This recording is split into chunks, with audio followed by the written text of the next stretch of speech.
Bismillahirrahmanirrahim. Assalamualaikum warahmatullahi wabarakatuh. Alhamdulillahirabbil alamin. Nahmaduhu wa nasta'inuhu wa nastaghfiruh wa na'udzu billahi min shururi anfusina wa min sayyiati a'malina. May yahdihillahu fala mudilla lahu wa may yudlil fala hadiyalah. Asyhadu an la ilaha illallah wahdahu la syarikalah wa asyhadu anna Muhammadan abduhu wa rasuluh la nabiyya ba'da. Qala Allah ta'ala fi kitabil karim. A'udzu billahi minasy syaithanir rajim. Bismillahirrahmanirrahim.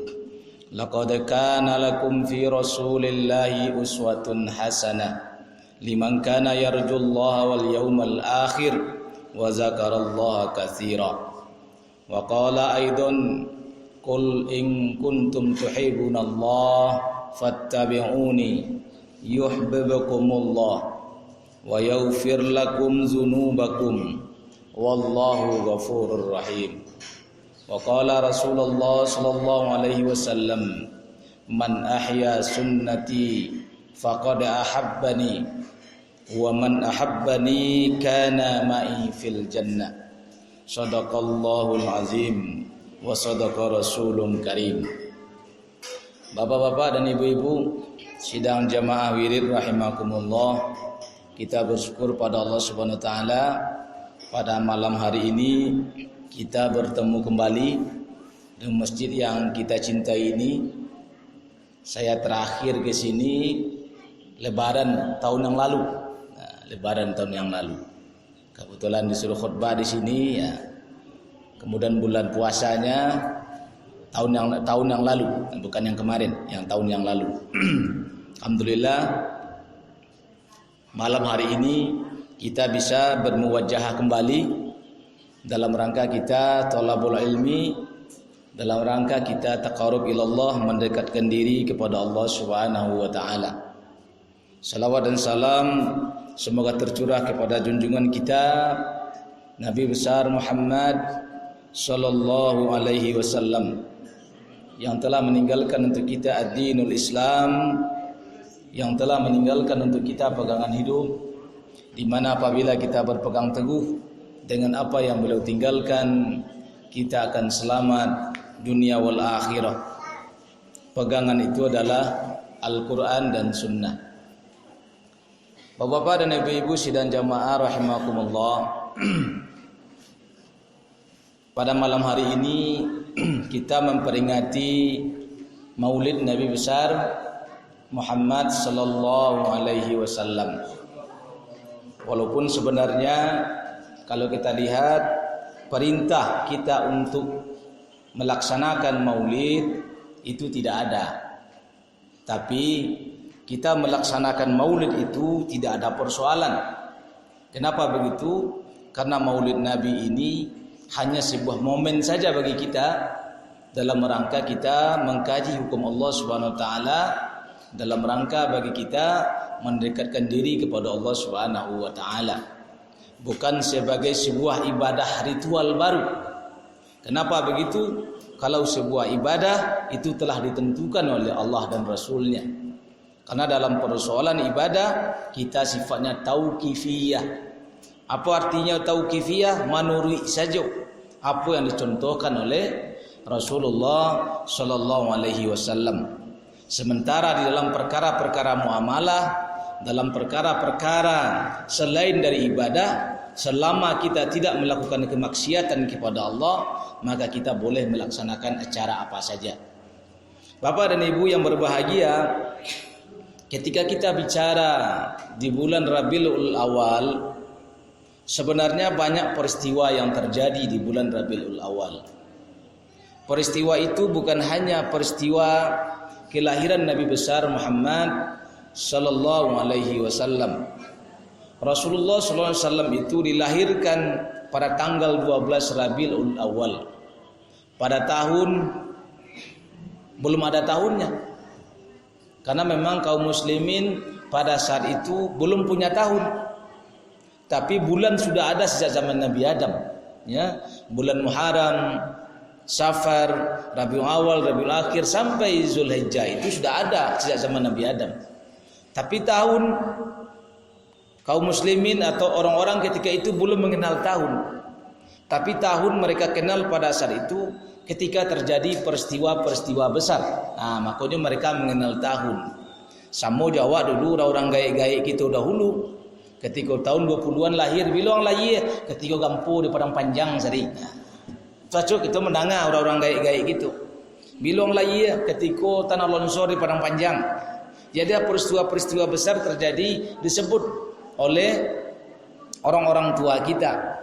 Begitu juga dulu ketika Rasulullah SAW lahir.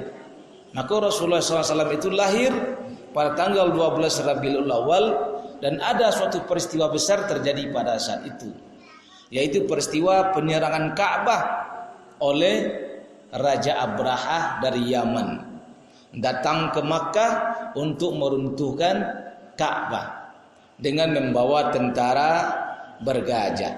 Nah, sehingga ketika itu dikenal Rasulullah itu lahir pada tanggal 12 Rabiul Awal tahun gajah. Nah, tahun ketika Abrahah membawa tentara bergajah menyerang Makkah. Nah, itu maksudnya Bapak dan Ibu. Karena pada waktu itu kita kaum muslimin belum punya tahun.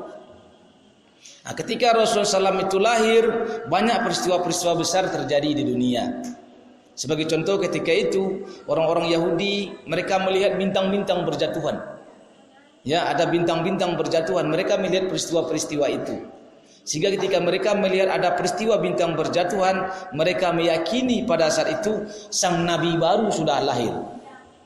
Kan memang dalam kitab-kitab mereka dijelaskan itu salah satu tanda-tanda akan datangnya nabi terakhir yang sering disampaikan kepada mereka turun-temurun. Kenapa begitu?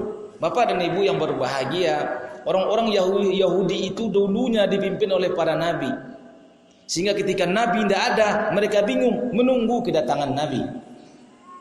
Maka Rasulullah mengatakan kepada kita, kanat banu Israila tasusuhumul anbiya. Dahulu kata Nabi, Bani Israel itu tasusu, sasa yasusu, siasatan, yasusu tasusu diurusi. Ya, jadi dahulu Bani Israel itu diurusi, dipimpin, diatur oleh para nabi. Nah, gitu kata Rasulullah. Kullama halakan nabi khalafahun nabi. Tatkala wafat seorang nabi diganti dengan nabi dan lain. Nah, model itu dulu Bani Israel Bapak dan Ibu. So Bani Israel itu adalah anak cucu keturunan Yakub alaihissalam. Kata yang disebut dengan Israel itu adalah Nabiullah Yakub. Ya, maka anak cucunya disebut Bani Israel. Dan anaknya yang pertama bernama Yahuda. Anak cucunya bernama Yahudi. Nah, jadi itulah Bapak dan Ibu yang berbahagia. Maka Yahudi itu salah satu bagian dari Bani Israel. Karena anak Nabi Yakub alaihissalam itu berjumlah 12 orang laki-laki. Yang perempuan tidak disebut walaupun anaknya ada yang perempuan.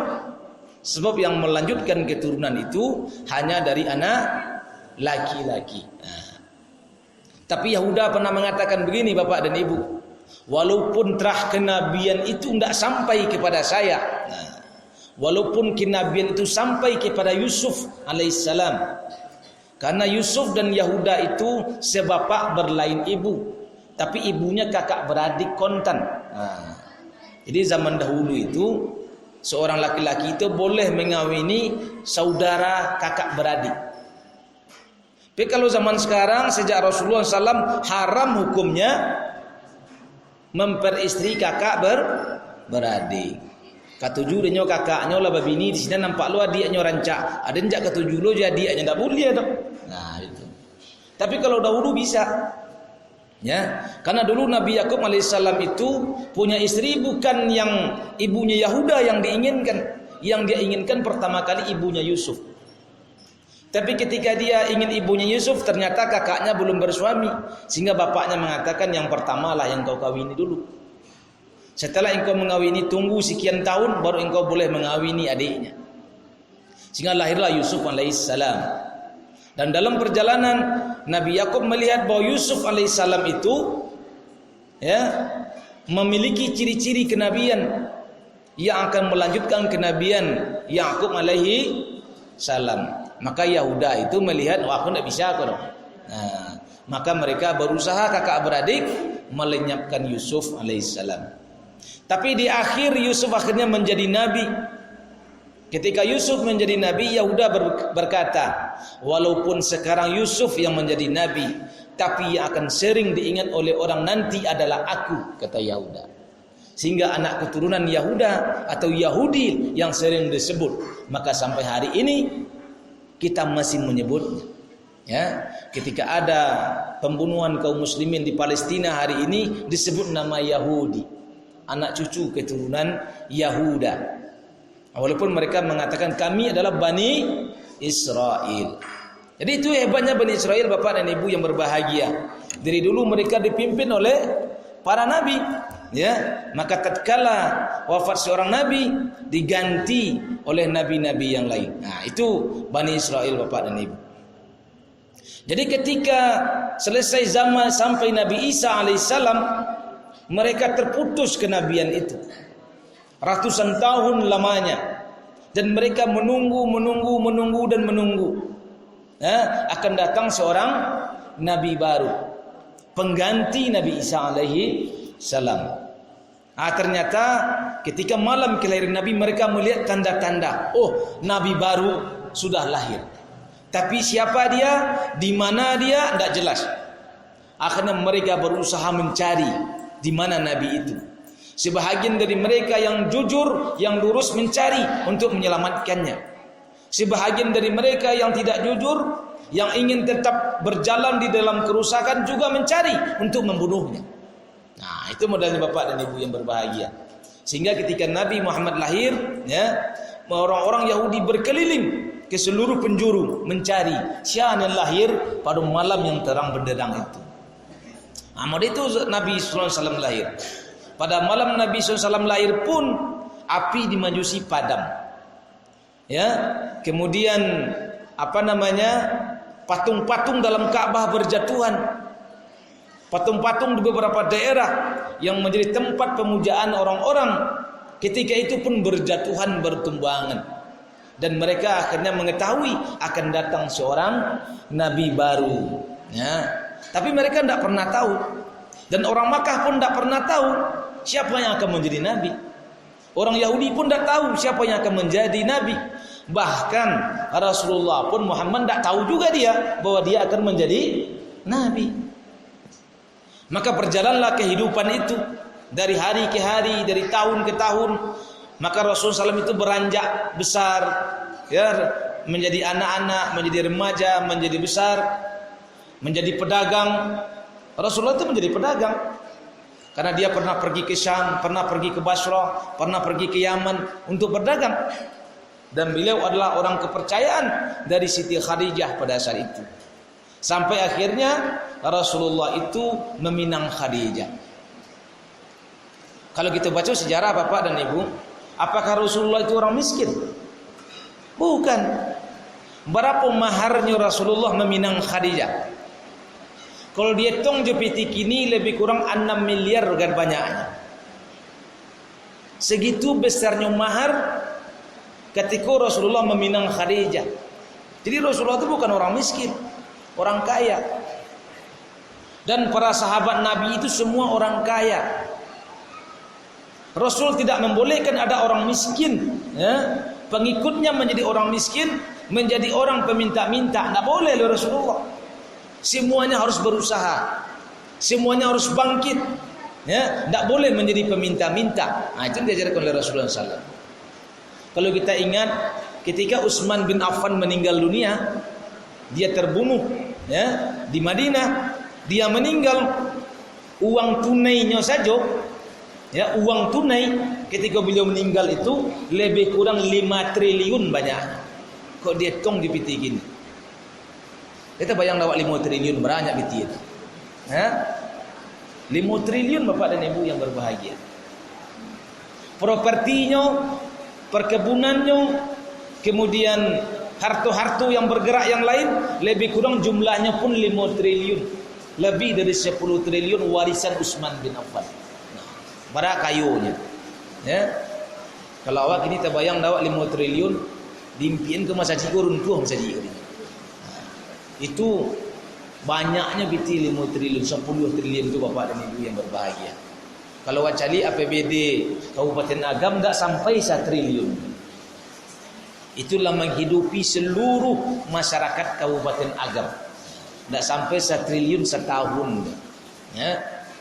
Jadi Bapak dan Ibu yang berbahagia, ketika lahirnya Nabi SAW itu peristiwa-peristiwa besar terjadi. Tapi walaupun begitu, lahirnya seorang manusia toh sama dengan lahir manusia yang lain. Beliau punya bapak, beliau punya ibu, sama dengan kita, tidak ada bedanya. Sebenarnya dari segi kelahiran seorang manusia itu sama saja, ya. Tapi apa yang membedakan dengan kita? Beliau itu diberi wahyu oleh Allah Subhanahu wa taala sehingga dia menjadi Rasulullah. Nah, itu yang pertama yang kalau kita lihat peristiwa di bulan Rabiul Awal. Ada peristiwa kedua yang perlu kita tahu di bulan Rabiul Awal.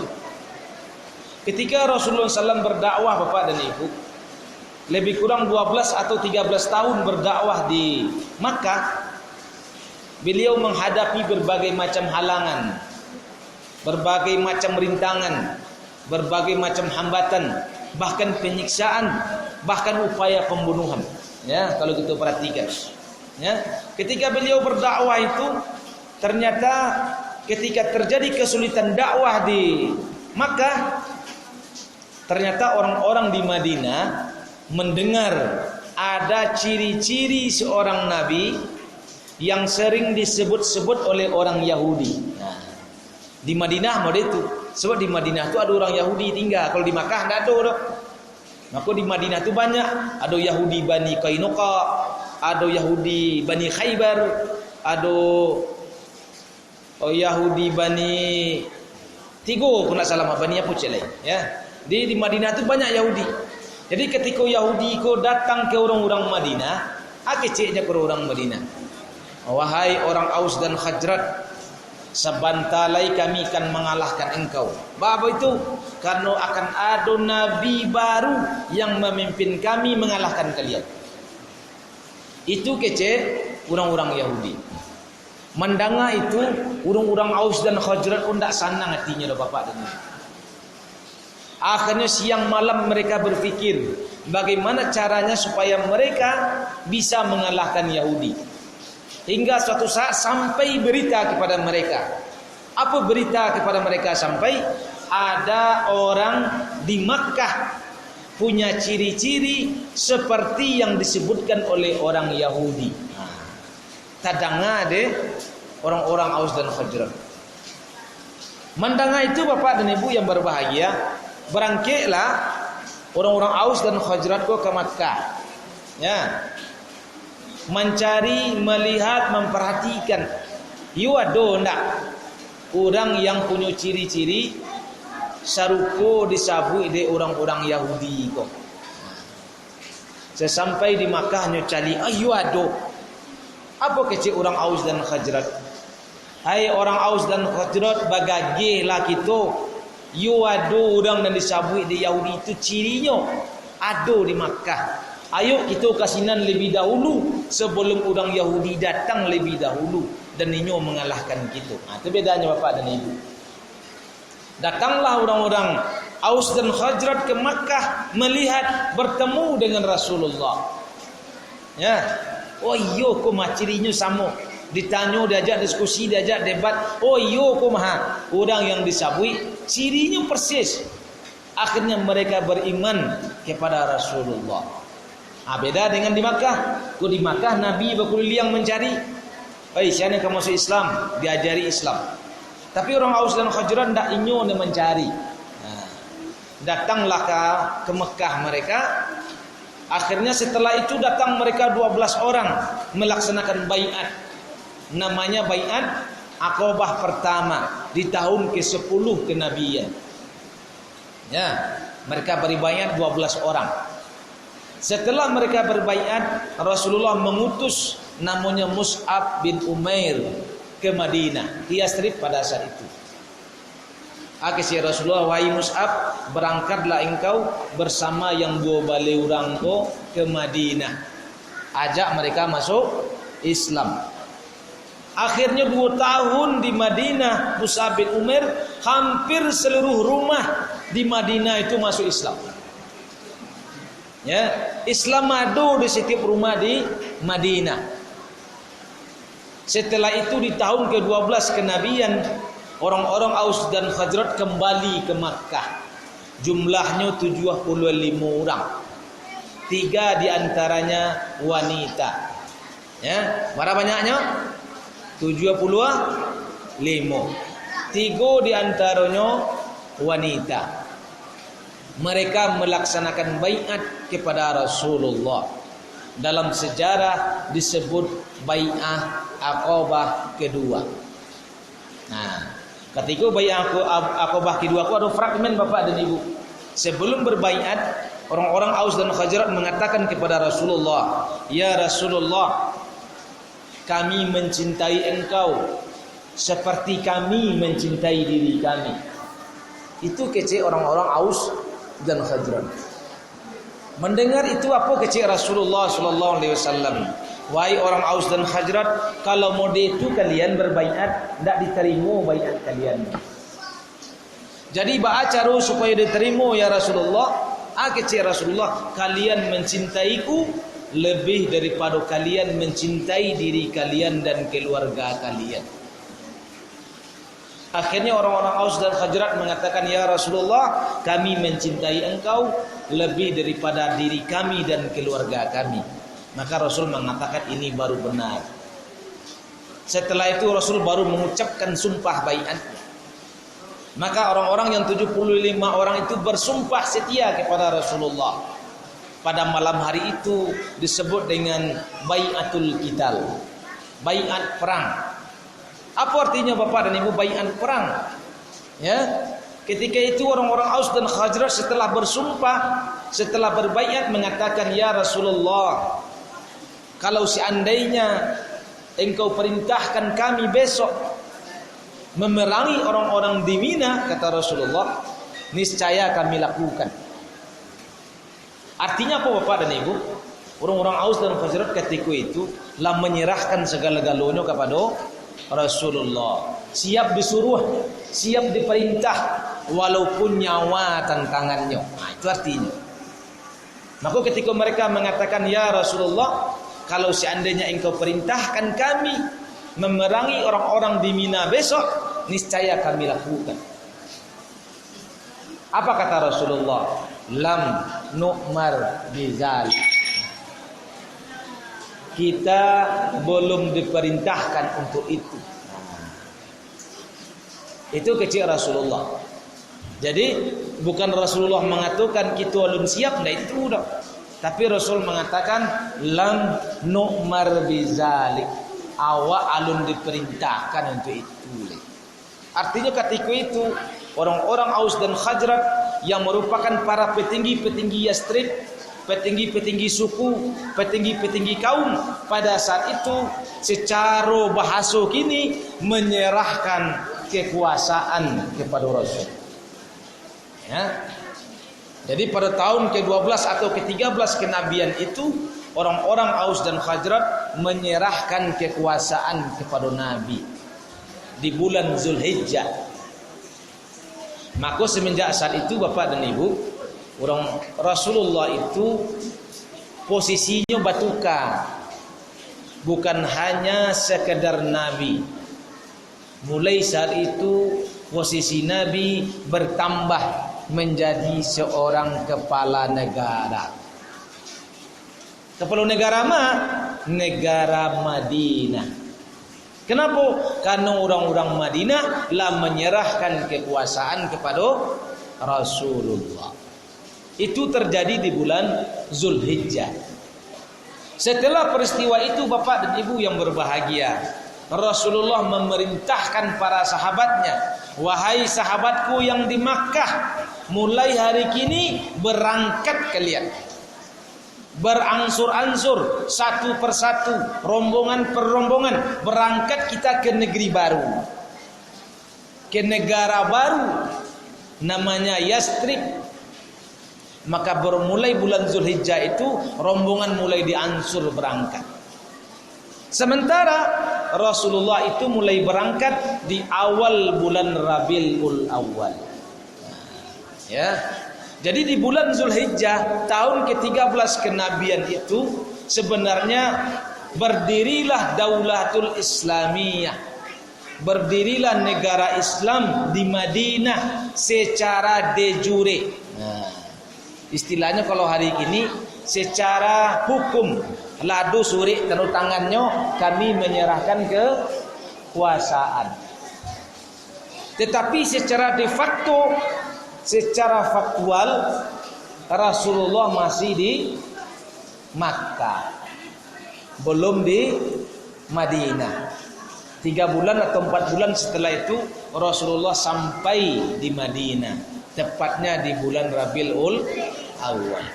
Makanya bulan Rabiul Awal itu juga tonggak lahirnya Daulatul Islamiyah di Madinah secara de facto. Jadi kalau belajar, kita belajar PMP dulu, Indonesia kok ada kemerdekaannya secara de jure dan kemerdekaannya secara de facto. De jure itu bila Indonesia merdeka ketika dibacuan proklamasi 17 Agustus tahun 45. Secara hukumnya merdeka, pernyataan kemerdekaan. Begitu juga Islam di Madinah, secara hukum pernyataan kemerdekaan itu terjadi di bulan Zulhijjah sebelum hijrah. Ya, setelah itu terjadi hijrah, maka berangkatlah rombongan per rombongan ke Madinah. Dan Rasulullah sampai di Madinah di bulan Rabiul Awal. Nah, ketika sampai di Madinah di bulan Rabiul Awal, maka Rasulullah menjadi kepala negara secara de facto. Aslinya menjadi kepala negara. Nah, gitu. Kalau mau dewa kini ku ado jadi wali negari, ini ulah dilantik menjadi wali negari, tapi di Jakarta baru pulang-pulang lai. Ah, nyu secara hukum lah nyu wali negari. Tapi secara de facto lah pulangnya risiko, lah duduk jadikan tuanya, itulah secara de facto. Namun itulah Rasulullah. Jadi pada bulan Rabiul Awal itu berdirilah Daulatul Islamiyah di Madinah, negara Islam. Jadi Islam itu punya negara, Bapak dan Ibu. Jadi sangku Islam pun tidak punya negara, itu punya negara. Siapa yang mendirikan negara ko? Rasulullah. Siapa penguasa pertamanya? Rasulullah. Jadi Rasulullah itu kepala negara, bukan ketua RT. Nah, dahulu itu pernah mendengar mantan Menteri Agama Munawir Syazali pernah mengatakan Rasulullah itu sarupu ketua RT. Nah, itu kecil. Kalau kita lihat Bapak dan Ibu, ketika Rasulullah SAW wafat, bara gadangnya negara yang ditinggalkan Nabi. Seluruh Jaziratul Arabiyah itu ada di tangan Rasulullah. Seluruh Jazirah Arab. Jazirah Arab itu kini negaranya ada 7 negaranya. Ada Arab Saudi, ada Yaman. Kalau dulu Yaman itu 2 tuh, Yaman Utara, Yaman Selatan. Ada Oman, ada Uni Emirat Arab, ya, ada Abu Dhabi, ada Qatar. Itu adalah negara-negara yang ada di Jaziratul Arab. Dahulu cie negaranya. Masa itu ketua RT? Ya nah. Mungkin itu ketua RT itu. Ya. Jangankan ketua RT, Pak Jorong saja tidak bisa mengerahkan pasukan. Ya. Bisa enggak seorang ketua RT mengirim duta? Tahu duta? Utusan ke negeri-negeri lain, bisa enggak? Yang bisa mengirim duta itu presiden, penguasa. Jangankan Pak Jorong, Pak Wali Negari saya enggak bisa. Jangankan Pak Wali Negari, Pak Camat saya enggak bisa. Jangankan Pak Camat, Pak Gubernur saya enggak bisa. Kecil Pak Gubernur dan kirim duta Sumatera Barat di Malaysia, tidak bisa. Dan ada kedubes Indonesia, tidak ada kedubes Sumatera Barat di Malaysia, tidak ada dah. Ya, nah, jadi itu harus dipahami. Jadi yang bisa mengirim kedutaan itu, membuat kedutaan itu hanya negara. Jadi Rasul itu seorang kepala negara. Atau mungkinkah seorang ketua RT mengirim pasukan? Pak Wali punya pasukan sekolah? Tidak. Ada pasukan wali negara ini? Tidak. Oh, Paripaga. Ya, Paripaga. Masuk Paripaga tuh. Ya, Paripaga dengan itu. Dia suruh parang lemuanya. Enggak ada ya. Jadi bisa parang tuh pasukan Bapak dan Ibu. Yang pasukan ku siapa punya? Negara. Maka Rasulullah seorang kepala negara. Nah, oleh karena itu ingat oleh itu bulan Rabiul Awal itu bulan lahirnya negara kaum muslimin. Yang itu tidak pernah kita ingat. Kita hanya tahu negara kita 17 Agustus tahun 45. Lupa kita bahwa kita kaum muslimin kita pernah punya negara. Dan negara itu lahir di bulan Rabiul Awal tahun pertama Hijriyah. Tahun pertama Hijriyah. 8 tahun ada. Nah, tapi pada zaman itu tahun nado oleh. Tapi akhirnya tahun dimulai semenjak hijrahnya Rasulullah. Nah, jadi ketika di zaman Umar bin Khattab menjadi khalifah, ya, orang-orang di para gubernur di berbagai wilayah mengirim surat kepada Umar. Ya Amirul Mukminin, kami ragu ini. Sebanyak ku suri di tempat kami ya, ndak tahu kami ku suri 6 bilo kok. Nah, itu awalnya Bapak dan Ibu yang berbahagia. Suri 6 bilo, Pak. Bulannya ada, tahunnya ndak ada. Suri 6 bilo, Pak. Kami ragu ke tanam patang kok, tanam sebelumnya kok, tanam kini kok ndak jadi, Pak. Akhirnya mendapat berbagai macam surat itu, Umar bin Khattab mengumpulkan para pembantunya. Diadakanlah rembukan. Oh, ternyata kita tidak punya tahun. Akhirnya mereka bersepakat menentukan tahun dimulai semenjak hijrahnya Rasulullah. Maka tahun kita bernama tahun Hijriyah. Baik Bapak dan Ibu yang berbahagia, itu peristiwa yang kedua yang perlu kita ingat. Peristiwa yang ketiga yang perlu kita ingat Bapak dan Ibu, ketika bulan Rabiul Awal adalah hari wafatnya Rasulullah. Rasulullah itu wafat pun di bulan Rabiul Awal pada pagi hari Senin sekitar waktu duha. Nah, dalam hadis disebut itu. Ya, dia wafat di waktu duha hari Senin sekitar jam 8 pagi lah lebih kurang.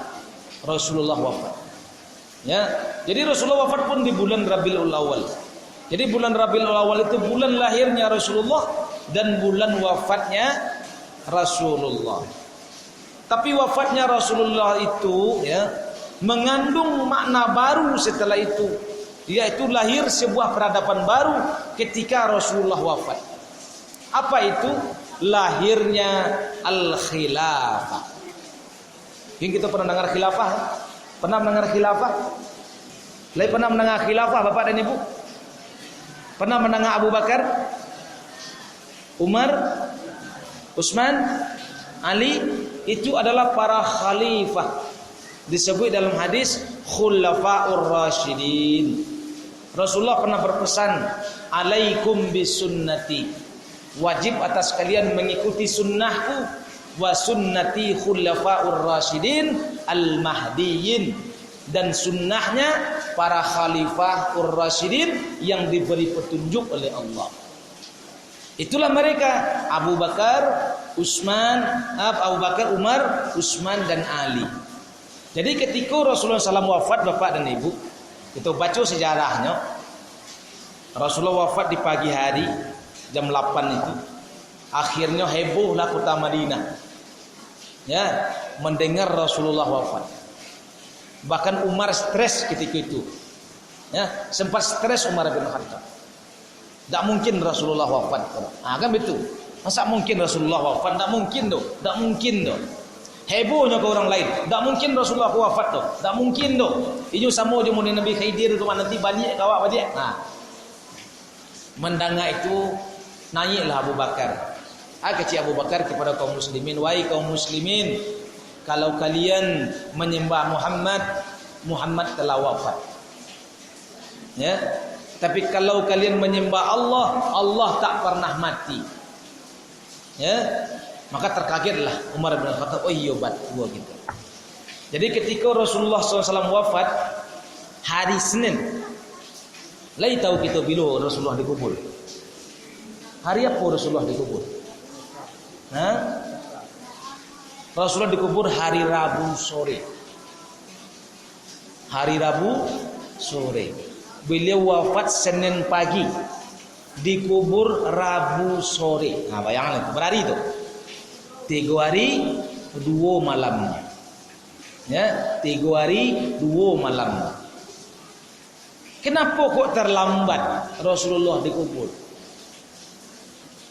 Padahal kita tahu, para sahabat seluruhnya tahu apa yang mereka ketahui ketika seseorang meninggal dunia harus segera dikuburkan. Kayak betul nah. Tapi ternyata ketika Rasulullah wafat tidak langsung dikuburkan. Pernah kita membaca sejarah itu Bapak dan Ibu? Pernah kita membaca sejarah itu? Alun ya, aku mau bacaan malam gini. Jadi Bapak dan Ibu yang berbahagia, ketika Rasulullah wafat, para sahabat Nabi sedang bersibuk bersama jenazah Nabi. Abu Bakar di sini, Ali di sini, orang-orang Quraisy di sini. Kaum muhajirin di sekeliling jenazah Rasul, di sekeliling jenazahnya dan di luar rumahnya. Karena orang-orang penting saja bisa masuk rumah Nabi-nya. Karena rumah Nabi ukurannya keteknya, 3 kali ampek kadangnya.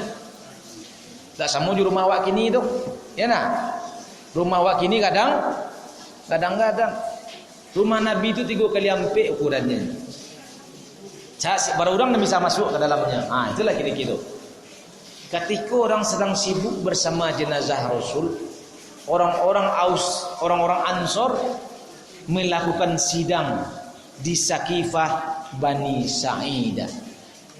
Kalau bapak-bapak, ibu-ibu yang pernah ke Madinah, itu di sebelah utara. Pokoknya dari mimbar Nabi, di luar mimbar Nabi arah ke depan, di sebelah kanan. Itulah Sakifah Bani Sa'idah di Masjid Nabawi. Ya, di luar Masjid Nabawi, kalau awak menghadap kiblat ada sebelah kanannya di luar. Ya. Allah. Jadi Bapak dan Ibu yang berbahagia, orang Ansor bersidang di sini. Apa yang mereka sidangkan? Mereka mencari pemimpin pengganti Nabi. Akhirnya orang-orang Muhajirin mendengar peristiwa itu Bapak dan Ibu. Orang Muhajirin mendengar peristiwa itu, berlarilah dia ke tempat Rasulullah wafat. Dia cari Umar bin Khattab. Ya Umar, ada peristiwa besar yang sedang terjadi. Apa itu? Orang-orang Ansor sedang rapik. Apa rapiknya? Ini orang mencari pengganti Nabi. Mendengar itu tak kajui Umar bin Khattab. Oh, kalau itu tidak bisa dipadian kono. Maka Umar bin Khattab berlari ke dalam tempat Rasulullah wafat. Abu Bakar sedang di sini. Dipanggilnya Abu Bakar, ya Abu Bakar, ada suatu peristiwa penting yang ingin disampaikan kepada engkau. Kecil Abu Bakar, ada juga peristiwa lebih penting daripada wafatnya Rasulullah SAW. Ada ya Abu Bakar. Apa itu kecil Abu Bakar? Orang-orang di Sakifah Bani Sa'idah sedang bersidang mencari pengganti Nabi. Awak harus kasinan. Kalau indak cakap banyak awak sudah ikut. Itu kecil Umar bin Khattab. Mendengar itu keluar Umar bin Khattab dan jenazah Nabi dibiarkan di situ dan orang adu di sekeliling jenazah Nabi. Bayangan itu. Yang berangkat dari kalangan Muhajirin, Abu Bakar, Umar dan Abu Ubaidillah. Bertiga yang berangkat orang Muhajirin ke tampik sidang orang Ansor. Ketiga-tiga di sidang orang Ansor di Sakifah Bani Sa'idah, Abu Bakar bertanya, wahai orang Ansor, manga kalian kok? Anak kalian kerajokan kuah. Kami sedang bersedia di sini, kalian membuat kerajo di siko. Kerajo apa yang kalian buat kok? Kecil orang Ansor, kami melihat Rasulullah wafat, tentu kami bersiap siapa yang akan menjadi pemimpin setelah Rasulullah wafat.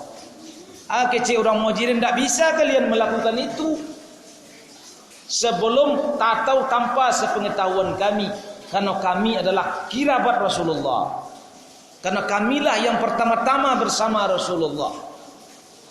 Akhirnya Bapak dan Ibu, terjadi perdebatan. Baralamu perdebatannya 3 hari 2 malam lama. Tak sabantah perdebatannya Bapak dan Ibu. Sementara jenazah Rasul ada di rumahnya. Orang-orang menunggu hasil perdebatan itu. Ketika terjadi perdebatan itu, sampai peristiwa yang sangat besar. Mungkin kita pernah mendengar nama Hubab bin Munzir. Hubab bin Munzir itu salah seorang tokoh perang Badar dari kaum Ansor. Ketika terjadi perdebatan panjang, yang suasana mulai yangi, Hubab bin Munzir cabut padang. Dicabutnya padang. Ketika itu orang bersidang boleh bawa padang. Kalau kini orang bersidang kan tak boleh bawa senjata. Kalau dulu boleh. Dibawa senjata ke dalam. Kecilnya kepada orang Muhajirin, wahai orang Muhajirin, kalau mau deko caranya bagi engkau seorang pemimpin, bagi kami seorang pemimpin. Terjadi mudah itu. Mendengar itu Umar pun cabut padang. Dicabutnya padang di Umar. Hampir terjadi perkelahian di situ. Tapi kalau kini di sidang DPR Jakarta kan bertinju sedikit petanganya. Nah, tahun lalu ya, setahun lalu atau 2 tahun lalu bertinju sedikit. Di beberapa tampik mampir meja sidang-sidang model itu. Di zaman Islam ketika itu peristiwa Sakifah Bani Sa'idah itu sampai mencabut pedang. Maka mendengar peristiwa yang membesar itu, maka berkatalah Abu Ubaidillah. Kecil Abu Ubaidillah, ya maksarul Ansor, wahai orang Ansor, kalian adalah orang-orang pertama menolong agama ini. Itu kecil Abu Ubaidillah. Apakah kalian menjadi orang pertama yang menghancurkan agama ini? Mendengar sentuhan dan sakit itu tak kajui orang Ansor. Oh iya ya, awak nak menolong Rasulullah. Masa awak perlu nak kemahancuran? Pecah suara di kaum Ansor. Terjadi kasak kusuk di antara mereka. Dilanjutkan oleh Abu Ubaidillah, wahai orang Ansor, hendak tahu kalian siapa yang senantiasa bersama Rasulullah? Iku udangnya ku Abu Bakar. Yang berhijrah bersama Rasulullah, iku udangnya Abu Bakar. Yang menggantikan Rasulullah menjadi imam solat ketika Rasulullah sakit, iku udangnya Abu Bakar. Beliaulah yang layak menggantikan Rasulullah. Akhirnya mendengar itu kecil Abu Bakar, wah tidak tahu di dendo. Janden leh. Ada orang yang lama, itu kecil Abu Bakar. So Abu Bakar orang yang lembut Bapak dan Ibu. Abu Bakar mengusulkan dah itulah yang layak menjadi pemimpin adalah Umar. Beliau adalah orang yang kuat, orang yang hebat. Kau batinjunya santiang, kau bagulatnya santiang, kau baparangnya santiang. Kecil Umar tidak taluk di denda. Oleh itu para pemimpin dulu Bapak dan Ibu. Kalau kini tidak, bodohnya tidak ngerti cik jo iyo ingin juo baru. Itu bedanya Bapak dan Ibu. Ya, wak bodoh tidak ngerti jo bodoh awak. Tak tahu, nak ngerti je, tak tahu. Begitu kalau para sahabat Nabi tak taluk di den. Kecil Umar, ya Abu Bakar, engkaulah yang layak. Aku akan pergunakan kekuatanku untuk menolong engkau. Akhirnya berbondong-bondong orang membaiat Abu Bakar di hari Rabu itu. Di Sakifah Bani Sa'idah itu berbondong-bondong membaiat Abu Bakar menjadi khalifah. Setelah Abu Bakar dibayat menjadi khalifah, Abu Bakar berpidato di Masjidin Nabawi. Kemudian umat membayat Abu Bakar menjadi khalifah. Setelah itu jenazah Rasul langsung dikubur. Bapak dan Ibu yang berbahagia, bila peristiwa itu terjadi di bulan Rabiul Awal. Sejak saat itu kita mendengar namanya khilafah. Kita mendengar istilah khalifah. Ya, jadi 12 Rabiul Awal itu atau bulan Rabiul Awal itu bulan lahirnya khilafah. Walaupun hari ini Bapak dan Ibu yang berbahagia, kata-kata khilafah itu dikriminalisasi. Kau mendengar TV gini kan itu. Tontonlah TV Bapak dan Ibu, kategori disebut khilafah apa radikal koma. Ya. Padahal kita kaum muslimin harus diulang, dibaca sejarah ulang balik kepada kita. Ya, bagaimana khilafah itu lahir. Jadi khilafah itu pelanjut Rasulullah. Ya, maka Rasulullah mengatakan alaikum bisunnati, taatlah kalian kepada sunnahku wa sunnati khulafaur rasyidin al-mahdiyyin, dan taatlah kalian kepada sunnah para khalifaur rasyidin yang diberi petunjuk oleh Allah. Dan baralah mau kekhilafan itu berlangsung Bapak dan Ibu. Semenjak diangkat Abu Bakar, kekhilafan itu berlangsung selama 1300 tahun namanya. Tak sebentar Bapak dan Ibu. 1300 tahun. Di zaman para khalifah itu Islam masuk ke Nusantara, ke negeri yang kita cintai. Ya, kalau kita sebagai orang Minangkabau harus tahu kita, bila Islam sampai ke Minangkabau. Islam sampai ke Minangkabau kalau menurut Buya Hamka itu di pertengahan abad ke-7. Sekitar tahun 650 Masehi. Rasulullah itu wafat tahun 632 Masehi. Lebih kurang situ Rasulullah wafat. 20 tahun sesudah itu Islam dah tiba di pantai barat Sumatera. Bayangkan itu. Kita bukan orang patang ke masuk Islam Minangkabau. Tapi kita lah masuk Islam di awal generasi. Bahkan hasil penelitian yang terbaru mengatakan Islam sampai ke Nusantara ketika Rasulullah masih hidup. Bahkan konon kabarnya Ali bin Abi Thalib pernah sampai ke kota Barus di Medan. Ya, karena ketika itu Barus bandar perdagangan besar di Nusantara. Jadi Bapak dan Ibu yang berbahagia, di akhir abad ke-7 Masehi lado perkampungan Islam di pantai barat Sumatera. Makanya Buya Hamka mengatakan kampung yang ada di pantai barat Sumatera itu sangat besar kemungkinannya namanya Barri Aman, yang hari ini kita kenal dengan sebutan Pariaman. Nah, itu masuk Islam ke Nusantara Bapak dan Ibu. Ya, sampai ke negeri kita yang tercinta, ya, ke Pariaman. Itu abad ke-7. Walaupun teori-teori ketika kita sekolah dulu mengatakan kepada kita Islam sampai ke negeri kita di abad ke-13. Tapi ternyata tidak. Islam masuk ke negeri kita di abad ke-7. Ya, abad ke-7 itu Rasulullah masih hidup. Abad ke-7 itu Rasulullah masih hidup. Karena beliau wafat di tahun 630-an Masehi. Beliau lahir 570-an Masehi. Wafat tahun 630-an. Dan di akhir abad ke-7 670-an lado perkampungan Arab. Kalau lado perkampungan berarti tidak sekonyong-konyong yang terjadi itu. Berarti lado beberapa masanya baru terbuat perkampungan. Tapi kalau kita lihat Bapak dan Ibu yang berbahagia, kalau yang ada catatan sejarah, Islam masuk ke Minangkabau dibawa oleh Syekh Burhanuddin. Burhanuddin yang di mana? Yang di Pariaman? Bukan Bapak dan Ibu. Jadi kalau Syekh Burhanuddin yang di Pariaman itu Islamlah banyak di Minangkabau. Jadi Islam masuk ke Minangkabau ke dua jalur. Jalur barat dan jalur timur. Jalur timur masuk pada abad ke-11. Ya.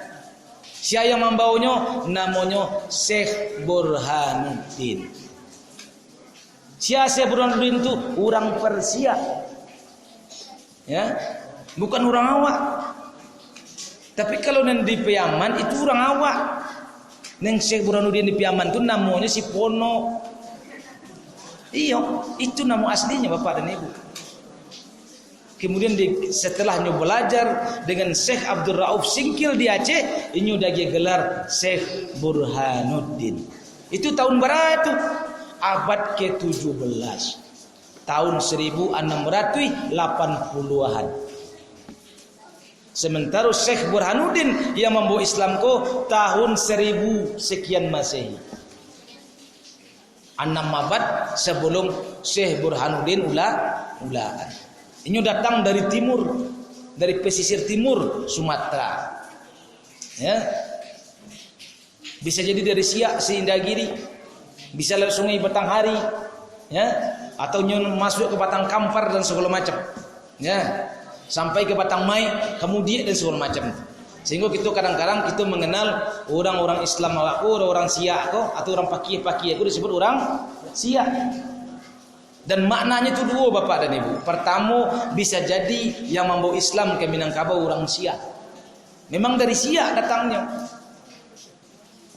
Atau bisa jadi orang Siak belajar Islam ke Minangkabau. Ada dua kemungkinannya memang. Nah, jadi kalau kita lihat perkembangan Islam di Minangkabau Bapak dan Ibu, di negari gitu, ada periodenya, ada masanya. Di dalam perjalanan Islam di Minangkabau, ada pituah-pituah yang sering kita dengar. Ketika Islam masuk ke Minangkabau di tahap awal, apa pituahnya bunyi? Adat basandi syarak. Bukan itu. Adat basandi alur dan patut, syarak bersandi kitabullah. Itu pituah orang Minangkabau yang pertama. Adat basandi alu aja patui, syarak basandi kitabullah.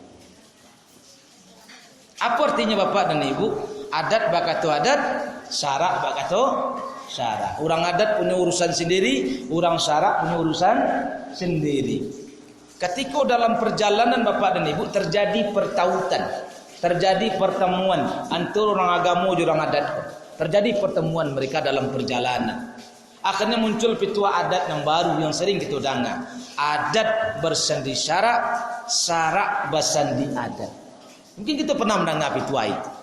Adat bersandi syarak, syarak bersandi adat. Terjadi sinkretisme. Nah, kalau bahasa kerennya itu.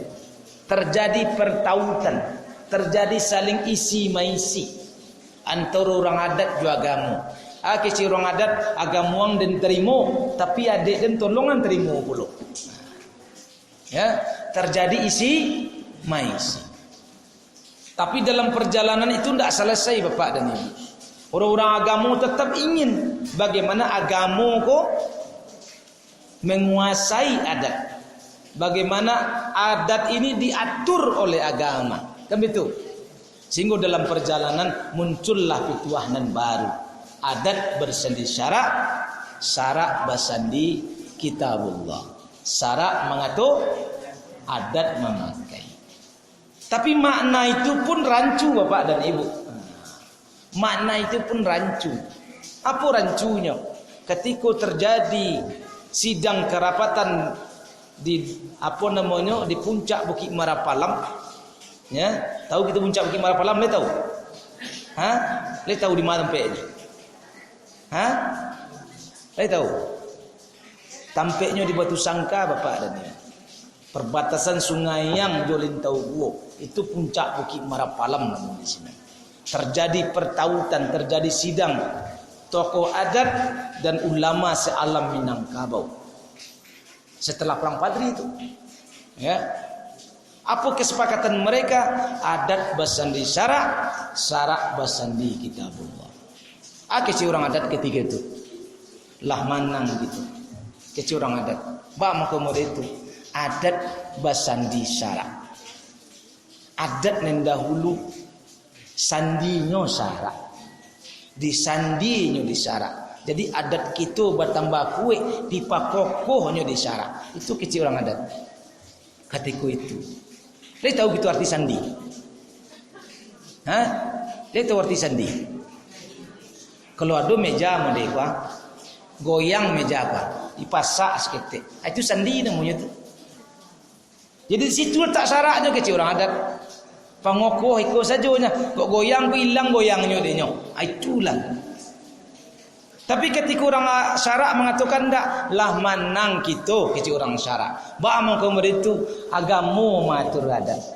Jadi turun dari puncak Bukit Marapalam katonyo sama isi kapalonyo beda. Makanya sampai hari kini ndak sampurna duduk awak. Ya. Kan isi kapalo kita ndak sama. Sampai hari kini itu kita baca tadi.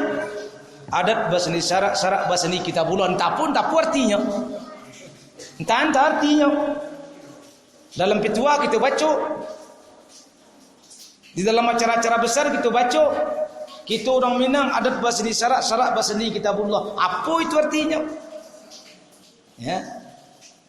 Kalau makna menurut syarak, kalau orang syarak mengatakan, ya Islam yang mengatur sadonya. Bakaco kita balik, ya Islam mengatur awak. Lah Islam mengatur kehidupan awak gini. Kalau sembahyang awak lain menurut Islam. Ya.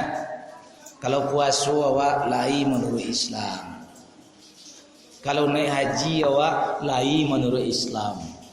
Lain mencontoh Rasulullah. Dahulu pun model itu. Di abad tahun 1800 itu ketika pulang haji nombor 3, Haji Sumani, Haji Piobang, Haji Miskin, timbul gerakan di alam Minangkabau. Namanya gerakan Padri. Maka salah satu tokohnya siapa? Kan orang Siko. Tuan Kunan Rence. Beliau lahir tahun 1780 lebih kurang. Kan beliau enggak tua banget umurnya, mati mudanya kalau tidak salah. Beliau adalah pemimpin Harimau Nan Salapan. Harimau Nan Salapan ketika gerakan Pardi dimulai, Tuanku Narencehku datang ke gurunya. Siapa gurunya? Tuanku Nan Tuo di Cangkiang. Datangnya ke gurunya, "Hai tuanku, kami ingin mengadakan gerakan ikoha. Bahas supaya Islam terlaksana dalam kehidupan. Judi, sabuang, segala macam hilang di Minangkabau kong. Bah menurut tuanku kami ingin mengadakan gerakan itu. Kecik tuanku Nan Tuo di Cangkiang. Ndak model itu modelnya renceh. Bahasa kasarnya model itu. Angkang lakuin itu lakuinlah. Piden jangan bau-bau satu. Karena di den yo kok majako yo den ajai saja. Itu kecik tuanku Nan Tuo di Cangkiang.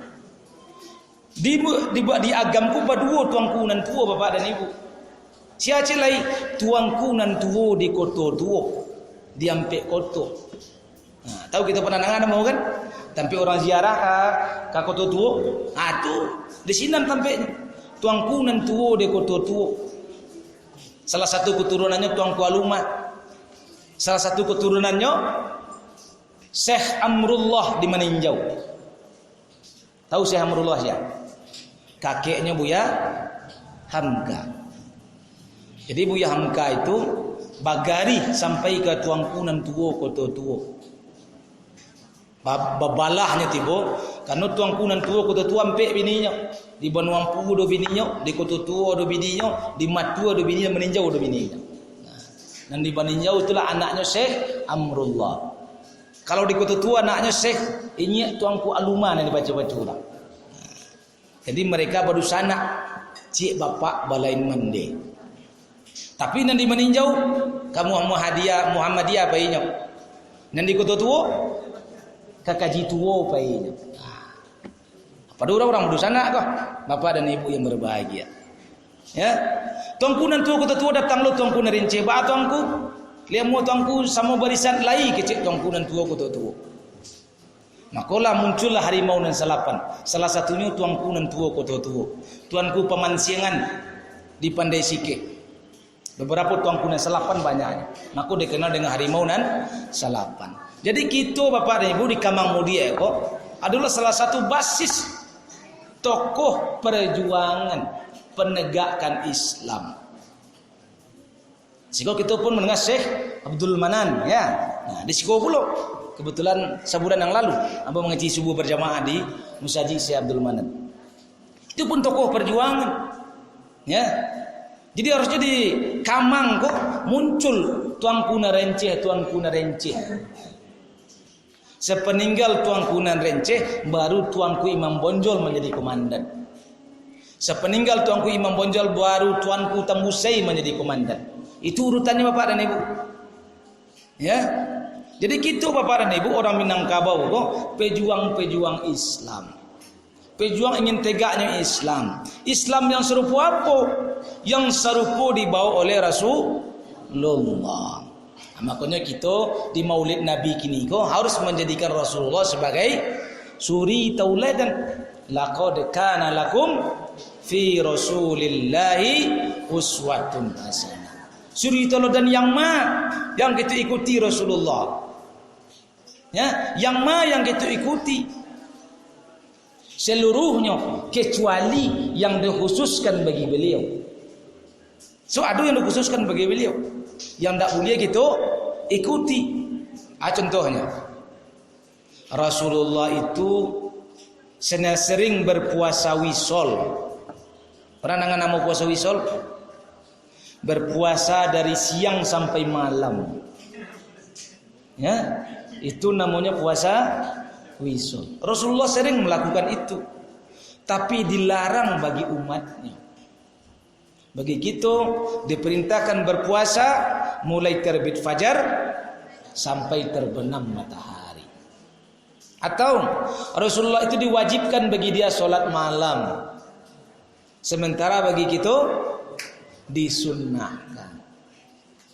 Atau contoh yang lain, Rasulullah itu bininya 9 atau 10, sementara kita tidak boleh mencontoh itu. Walaupun Allah mengatakan mereka dalam ayat fankihu ma tobalakum minan nisa masna wa sulasa wa ruba. Nikahilah oleh kalian wanita itu 2, 3 atau 4. Fa in khiftum alla ta'dilu fawahidatan. Jika kalian khawatir tidak bisa berlaku adil, cukup 1 saja. Bapak dan Ibu yang berbahagia, ayat itu ceritanya bukan menyuruh kita menikah, bukan. Menikah lebih dari 1 itu dari dahulu boleh, tidak ada larangan. Cuma dibatasi maksimal pernikahan. Maka Allah memerintahkan maksimal kalian menikah barampe orang. Jadi ayat itu turun Bapak dan Ibu di Madinah. Ketika itu sahabat Nabi bininya banyak. Rasulullah saja ketika itu bininya 9. Sahabat Nabi ada yang 10 bininya, ada yang 5 balik, ada yang 20, ada yang 5, ada yang 6. Banyak bini para sahabat Nabi. Ketika datang ayat itu Bapak dan Ibu, perintahnya apa? Dari bini kalian yang banyak, dipanggil sahabatku di Nabi, wahai sahabatku, ayatlah turun.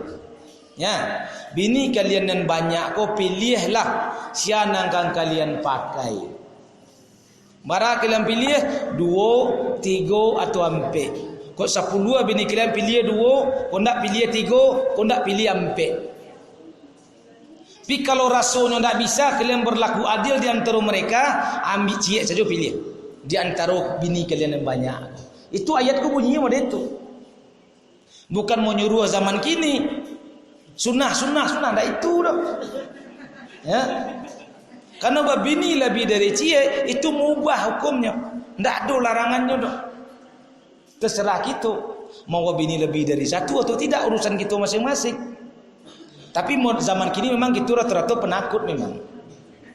Khawatir, fa in khiftum. Itu masalahnya.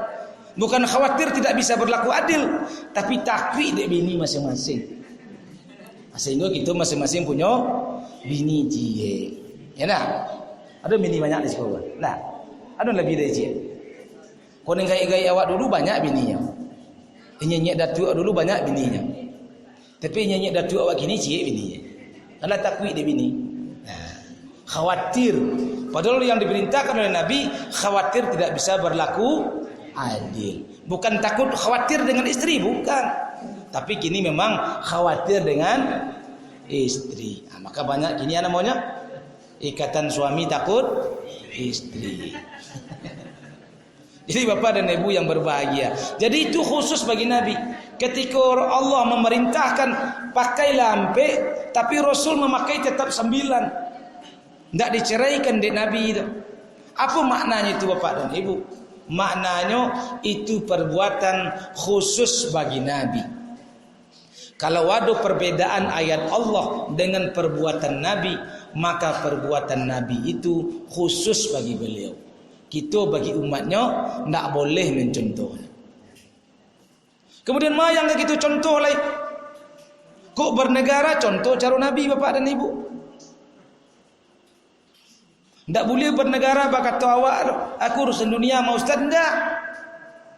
Dia bukan masalah akhlak saja yang kita contoh. Akhlak Nabi wajib kita contoh. Tapi bukan akhlak saja. Baca cara Nabi memerintah, kita contoh. Baca cara Nabi berekonomi, kita contoh. Baca cara Nabi bermuamalah, kita contoh. Seluruhnya kecuali yang dikhususkan bagi beliau.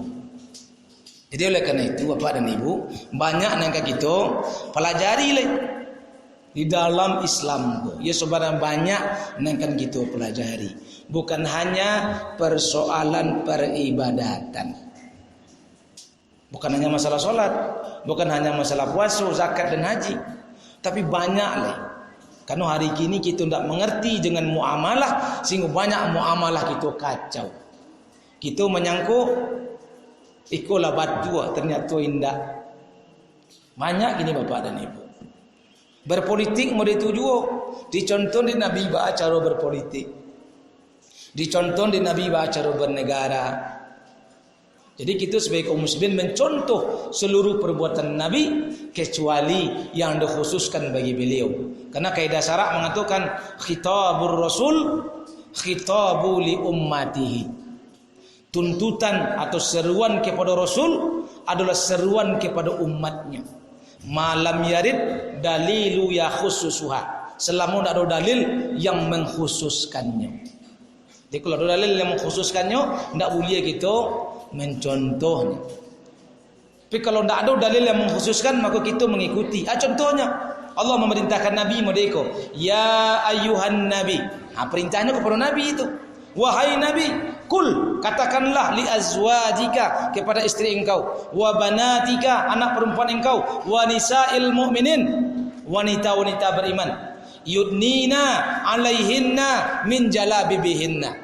Hendaklah mereka mengulurkan jilbab-jilbab mereka. Perintah kepada Nabi itu. Tapi perintah itu pun kepada umatnya. Kalau awak laki-laki punya bini, katakan ke bini awak. Punya anak kecengkan anak awak, hendaklah mereka yudnina alaihinna min jalabibihinna, mengulurkan jilbab mereka. Saya tahu ni jilbab. Hei, ni mana jilbab? Yang di kepala? Hah? Yang di kepala? Bukan Bapak dan Ibu. Jadi jilbab tu tidak di kepala. Hah? Awak mendengar sehari-hari jilbab nanti kepala, bukan nanti kepala. Nanti kepala pun namanya khimar, bukan jilbab. Kalau khimar ku dibaca dalam ayat Allah surat An-Nur ayat 31. Keci Allah wal yadribna bi khumurihinna ala juyubihinna. Hendaklah kalian mengulurkan khimar kalian ala juyub, kata kerah baju kalian sampai menutui dado. Jadi kalau pakai kerudung sampai tertutup dadonya, tertutup kerah bajunya, dia kerah baju. Jangan dimasukkan ke dalam baju, di luar baju. Itu kerudung. Namanya khimar, bukan jilbab. Yang jilbab yudnina alaihinna min jalabibihinna. Apa maknanya? Yarkhina, diulurkan. Kemana diulurkan? Yarkhina ilal asfal, diulurkan sampai ke lantai. Itu namanya jilbab. Kok baju hari ini disebut orang gamis? Itu non jilbab. Jadi jilbab itu baju yang lapang, longgar, mengulur dari atas sampai ke bawah. Tidak potongan bajunya dah, maulurnya sampai ke bawah. Irkha ilal asfal, mengulur sampai ke aspal. Aspal itu suara tuh Bapak, lantai. Ya, bukan aspal beton, bukan. Di aspal itu lantai. Di irkha'ilal asfal. Itu namanya jilbab. Hari kini orang mengecen baju gadang model itu namanya hijab. Hijab sebenarnya kan? Hijab syar'i. Bukan hijab itu namanya jilbab. Nah hijab boleh tahu gitu. Hijab itu penutup. Kok bahasa lainnya cadar. Itu namanya hijab. Nanti bahasa kok kadang beda-beda kok. Disabui jilbab di kepala kecil aja. Disabui hijab di badan kecil. Kalau tukar-tukar bahasanya kok. Padahal yang di kepala namanya khimar, yang di badan namanya jilbab, panutup muka namanya hijab. Nah, terus paham gitu Bapak dan Ibu. Tapi kadang itu tidak ada orang menyampaikan itu payah. Ya, tak ada tindak orang menyampaikan. Karena dari dulu para ustaz itu tidak banyak menyampaikan itu. Makanya banyak ustaz bininya buat telanjang lo keluar aja. Karena dia tidak lo ngerti kadang-kadang yang mode itu. Tapi kalau yang baru-baru gini lah paham lah, mulai banyak nampak. Kalau yang dulu-dulu enggak. Ya. Karena kita menganggap dipasang takulu Allah tuh, dipasang songkok di kepala Allah tuh. Padahal enggak mode itu udah Bapak dan Ibu. Jadi Bapak dan Ibu yang berbahagia, pada malam yang berbahagia ini yang ingin saya sampaikan adalah kita harus meneladani Rasulullah itu di seluruh urusan kehidupan. Mulai urusan individu kita, urusan keluarga kita, urusan masyarakat kita, dan urusan negara kita. Seluruhnya adalah sunnah Nabi. Makanya apabila kita melaksanakannya berarti kita menghidupkan sunnah. Maka Rasul mengatakan man ahya sunnati, barang siapa yang menghidupkan sunnahku faqad ahabbani, sungguh dia telah mencintai aku, kata Rasulullah. Wa man ahabbani, siapa saja yang mencintai aku kana ma'i fil jannah, maka dia bersamaku di surga, kata Rasulullah SAW. Maka jadilah kita pecinta-pecinta Rasulullah. Dengan cara apa? Menghidupkan sunnahnya. Mudah-mudahan kita nanti bersama Rasulullah di surganya. Mungkin itu yang dapat saya sampaikan pada malam hari ini. Saya cukupkan sekian. Billahi taufiq wal hidayah. Assalamualaikum warahmatullahi wabarakatuh.